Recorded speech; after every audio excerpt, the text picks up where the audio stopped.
Hello दोस्तों, welcome back to legally speaking. दोस्तों, आज मैं आपसे कुछ क्वेश्चंस पूछने वाली हूँ, तो चलिए शुरू करते हैं। तो दोस्तों, सपोज करिए कि आपके नेबर ने पिज़्ज़ा ऑर्डर किया। आप बगल में रहते हैं, आप बाहर आके खड़े हुए थे। कोइंसिडेंस से ऐसा हुआ कि पिज़्ज़ा वाले को लगा कि आपने पिज़्ज़ा ऑर्डर किया है। उसने पिज़्ज़ा आपको दे दिया। आपने पिज़्ज़ा ले लिया, आप घर के अंदर आ गए और आपने पिज़्ज़ा खा लिया। तो अब इस कंडीशन में आपकी क्या लायबिलिटी बनती है? क्या आपको अपने नेबर को पिज़्ज़ा वापस करना होगा, मतलब दूसरा लाकर देना होगा, या उसको पैसे वापस करने होंगे, या आपका कोई ऑब्लिगेशन नहीं बनता? क्योंकि पिज़्ज़ा वाले ने अगर आपको पिज़्ज़ा दे दिया तो इसमें आपकी क्या गलती? तो दोस्तों, अगर आप ये सोचते हैं कि आपकी कोई लायबिलिटी नहीं बनती है इस केस में, क्योंकि ये पिज़्ज़ा वाले की गलती थी कि उसने आपको पिज़्ज़ा दे दिया और आपने इसलिए खा लिया, तो ये ऐसा नहीं है। आपकी लायबिलिटी बनती है। आपको अपने नेबर को या तो दूसरा पिज़्ज़ा लेकर देना पड़ेगा, या फिर जो पिज़्ज़ा आपने खा लिया उसका अमाउंट पे करना पड़ेगा। दोस्तों, ये कोई कॉन्ट्रैक्ट नहीं है, बट कॉन्ट्रैक्ट की तरह है। इस तरह के ट्रांजैक्शंस भी कॉन्ट्रैक्ट एक्ट के अंदर डील किए गए हैं, जहां पर प्योरली कॉन्ट्रैक्ट तो नहीं है, बट कुछ कुछ कॉन्ट्रैक्ट के जैसा ही है, जैसे कि ये वाला केस। तो दोस्तों, जान लेते हैं कि कौन से सेक्शन में इस तरह के ट्रांजैक्शन कवर होते हैं। तो दोस्तों, इस तरह के ट्रांजैक्शंस को हम लीगल टर्म्स में क्वाज़ाई कॉन्ट्रैक्ट्स बोलते हैं। तो जिस तरह का ट्रांजैक्शन हमने अभी डिस्कस किया, इस तरह के transaction section 72 Indian contract act के अंदर कवर होते हैं। सेक्शन 72 कहता है कि अगर किसी पर्सन को गलती से कुछ पैसे दे दिए गए हैं या कोई सामान दे दिया गया है, तो ऐसा सामान और वो पैसे उस इंसान को वापस करने होंगे। तो दोस्तों, चलिए मैं आपसे एक और क्वेश्चन पूछती हूँ।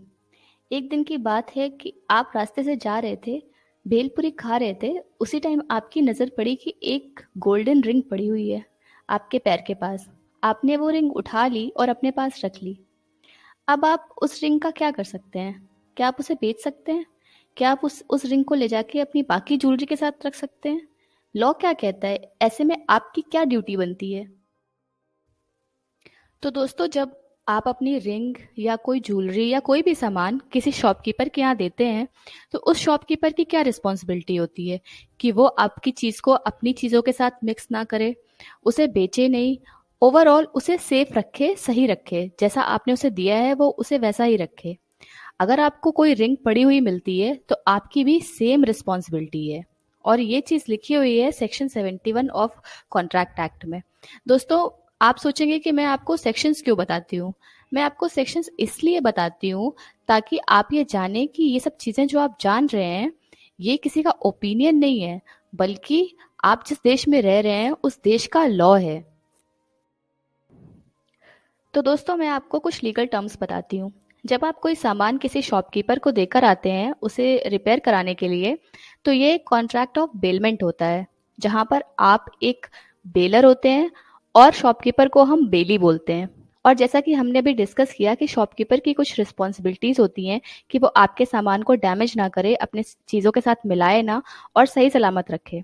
तो सेक्शन 71 जो इंडियन कॉन्ट्रैक्ट एक्ट है, वो यही कहता है कि अगर किसी पर्सन को कोई चीज़ मिलती है, पड़ी हुई मिले या किसी भी तरह से उसे मिलती है जो कि किसी और की है, और वो उसे अपनी कस्टडी में ले लेता है, यानी अपने पास रख लेता है, तो उसकी भी वही रिस्पॉन्सिबिलिटी होगी जैसे कि एक बेली की होती है। जैसे हमारे एग्जाम्पल में इस शॉपकीपर की रिस्पॉन्सिबिलिटी है। तो दोस्तों, मैंने आपको वीडियो के स्टार्टिंग में बताया था कि आपकी भी सेम रिस्पॉन्सिबिलिटी होगी जो कि एक शॉपकीपर की रिस्पॉन्सिबिलिटी होती है। और इतना ही नहीं, आपके ऊपर ये ड्यूटी है कि आप पूरी कोशिश करें उस चीज़ के रियल ओनर को ढूंढने की। तो दोस्तों, चलिए मैं आपसे एक और क्वेश्चन पूछती हूँ। मान लीजिए आप किसी के घर पर रेंट पर रहते हैं, ओनर आपके साथ रहता नहीं है, और आपके पास बार बार वाटर टैक्स पे करने का नोटिस आ रहा है। यहाँ तक कि नोटिस आ गया कि अगर आपने वाटर टैक्स पे नहीं किया तो आपके घर का वाटर कनेक्शन कट कर दिया जाएगा। आपका ओनर वाटर टैक्स पे नहीं कर रहा, आपने उसे कई बार रिमाइंड करा दिया पर वो वाटर टैक्स नहीं पे कर रहा, तो इसलिए आपने वाटर टैक्स पे कर दिया, आपके आपके वाटर का कनेक्शन बच गया। तो क्या आप ये पैसे अपने ओनर से वापस ले सकते हैं?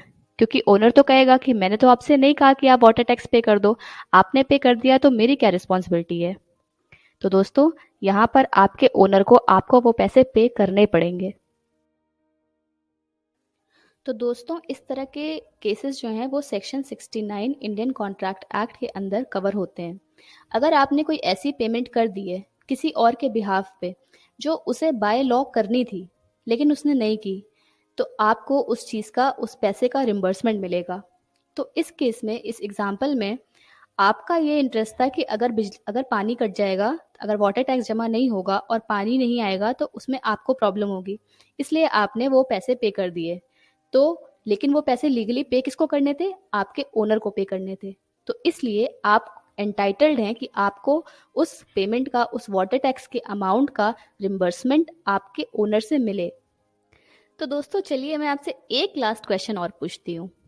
अच्छा बताइए, जैसे अगर कोई बच्चा है, ठीक है, 18 साल से कम का है, जिसके गार्जियन नहीं है, और आपने उसके रहने, खाने और पढ़ाई का सारा खर्चा उठाया हुआ है, और ये चीज़ आपने किसी सोशल सर्विस के इंटेंशन से नहीं करी है, तो आप उस वो पूरा अमाउंट जो आपने उस बच्चे पर खर्च किया है, वो आप किसी तरह से उससे ले सकते हैं, उससे रिकवर कर सकते हैं या नहीं? तो दोस्तों अगर आपने मेरी वीडियोस अभी तक फॉलो करी होंगी तो आपको अब तक ये पता चल चुका होगा कि आप एक माइनर के साथ, एक बच्चे के साथ जो 18 साल से कम की एज का है, उसके साथ आप कॉन्ट्रैक्ट नहीं कर सकते। तो अगर सिचुएशन ऐसी है जैसी अभी हमने डिस्कस करी, तो आप कैसे उस अमाउंट का रिम्बर्समेंट लेंगे जो आपने उस बच्चे के ऊपर खर्च किया है? इसके लिए section 68 Indian contract act provide करता है कि आप इस तरह के अमाउंट का रिम्बर्समेंट उस बच्चे की प्रॉपर्टी से ले सकते हैं। तो दोस्तों आई होप आपको ये वीडियो इन्फॉर्मेटिव लगा होगा। अगर आपको ये वीडियो अच्छा लगा तो प्लीज़ इसे लाइक करें और चैनल को सब्सक्राइब करें। Thank you so much for watching. Bye.